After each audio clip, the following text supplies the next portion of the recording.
Setiap menyebut nama kota, tentu kita akan mengaitkannya dengan sebuah sungai. Dan biasanya, sungai yang mengalir melalui kota itulah yang memberikan kota tersebut keindahan dan pesona.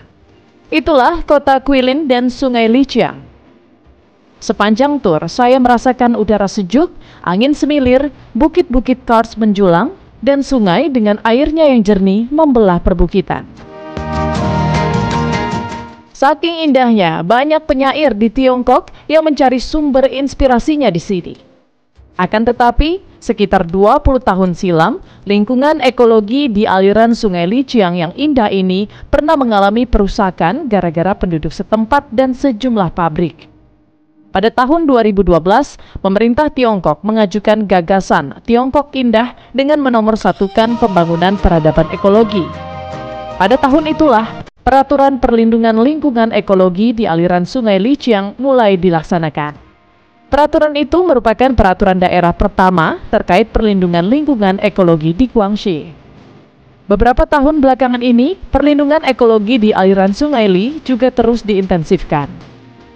Setelah langkah pembersihan dan perbaikan dilaksanakan secara komprehensif seperti penambahan air, pengolahan limbah, kini tingkat tutupan hutan di aliran Sungai Li melampaui lebih dari 80%.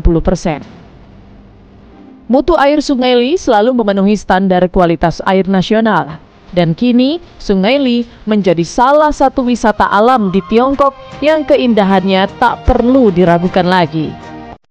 Bahkan, Sungai Li disebut sebagai salah satu sungai terindah di dunia karena jalurnya yang berliku melewati pegunungan, bagaikan lukisan pemandangan yang indah.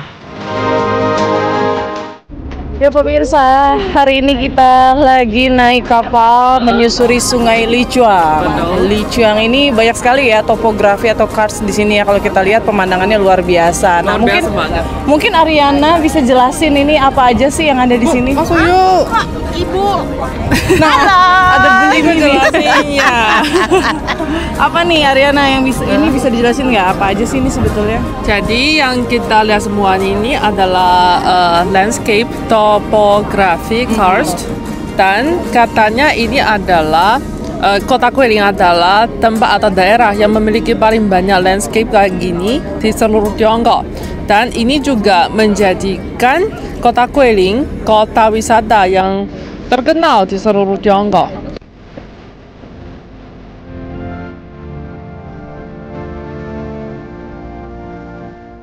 Sungai yang memiliki aliran sepanjang 437 meter ini menyajikan pemandangan yang sangat indah, serta dihiasi bukit-bukit yang memukau. Anda bisa melihat deretan pegunungan kars yang berpadu dengan air sungai yang sangat bening, bagai cermin diapit oleh pemandangan hijau yang berada di sekelilingnya. Cahaya matahari yang muncul dari balik pegunungan semakin menambah keindahan saat menyusuri Sungai Li. Keindahan Sungai Li sudah terkenal sejak dinasti Tang di tahun 618.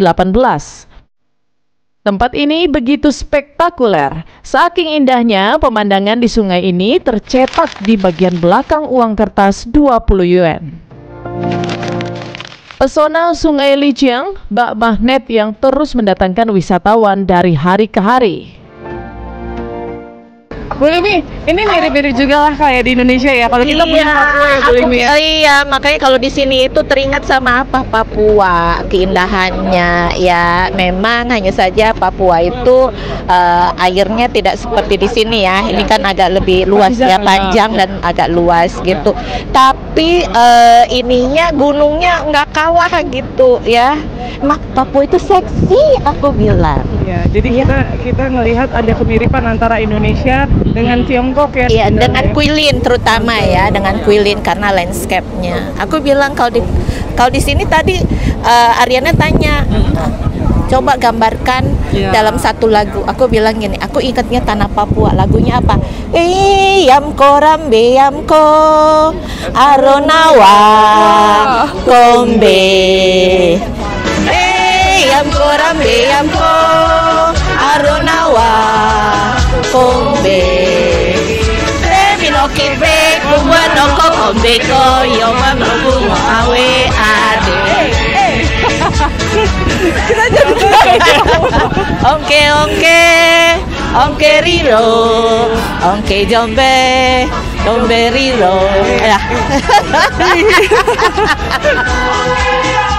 Luar biasa ya, gambaran suasana di sepanjang Sungai Lijiang mengingatkan saya dan Limi dengan tanah Papua yang juga memiliki keindahan alam bak di negeri dongeng.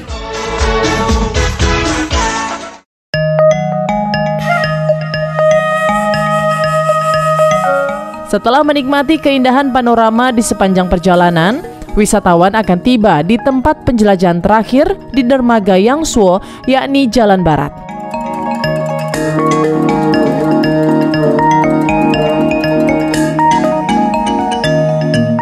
Di sini dibangun kawasan penjualan souvenir sepanjang kurang lebih 1 km memanjang hingga pintu keluar. Sepanjang Jalan Barat ini berderet toko cenderamata seperti toko kerajinan, toko lukisan, kios makanan, dan masih banyak lagi.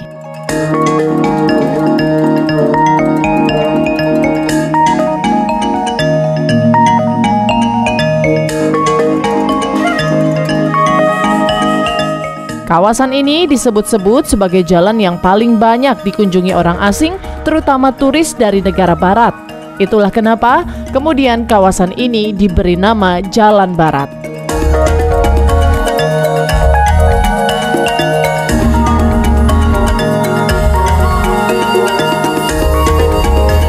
Setelah melewati Jalan Barat, saya kemudian melanjutkan perjalanan menuju kebun jeruk emas yang berada di Desa Pingling Yangsuo.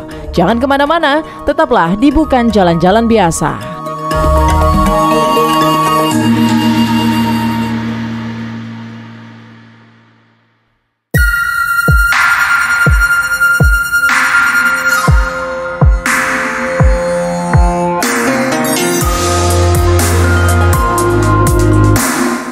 Siapa yang tidak mengenal jeruk kumquat atau jeruk emas? Ya, jeruk berukuran mungil ini sering kita jumpai pada saat tahun baru Imlek. Di Cina, kumquat merupakan simbol kemakmuran dan keberuntungan untuk tahun-tahun mendatang.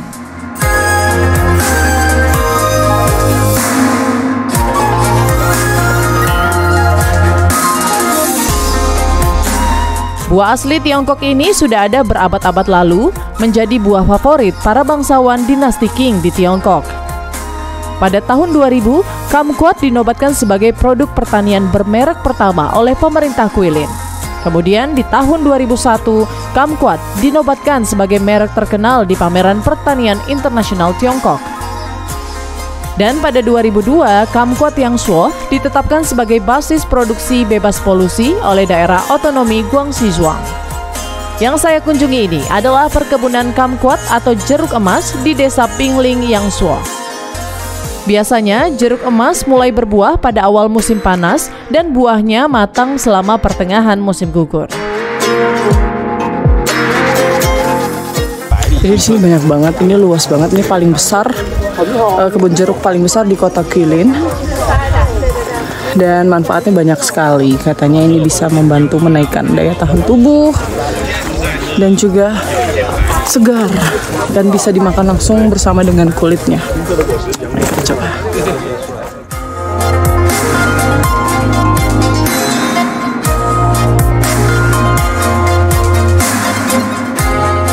Ini merupakan kawasan kebun jeruk emas terbesar di Tiongkok.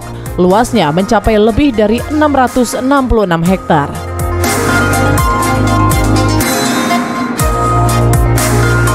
Kawasan ini menyumbang 72% produksi jeruk emas di seluruh Tiongkok. Seperti buah jeruk pada umumnya, jeruk emas ini memiliki rasa manis asam. Kulitnya lebih tipis jika dibandingkan dengan jenis jeruk lainnya. Kumquat merupakan satu-satunya jenis jeruk yang kulitnya bisa dimakan. Jadi, kita tidak perlu repot untuk mengupasnya. Oke pemirsa, sekarang saya sudah berada di kebun jeruk emas. Ini salah satu yang kebun terbesar di Guilin, kebun jeruk emas. Dan jeruk emas ini tuh manis banget, katanya bagus buat kesehatan, vitamin C-nya tinggi, dan dia bisa dimakan langsung bersama dengan kulitnya. Kita coba ya, langsung dipetik. Coba kita cari yang paling orange, dan katanya ini rasanya manis sekali. Kita bersihin dulu. Oke. Kita coba ya. Bismillah. Ya. Rasanya manis. Ada sedikit pahit dari kulitnya, tapi rasa manisnya lebih dominan. Dan ini enak banget.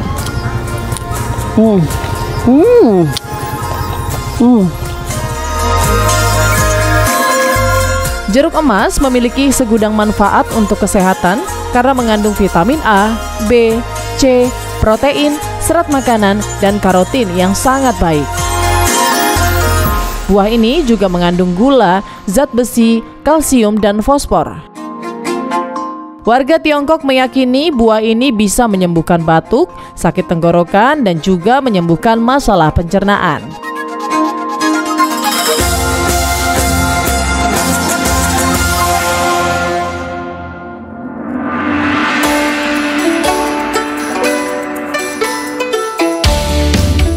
Usai mengunjungi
tata letak arsitektur asli dan hanya fasilitas yang diperlukan sebagai kamar hotel yang dipasang seperti toilet, kamar mandi, dan pendingin.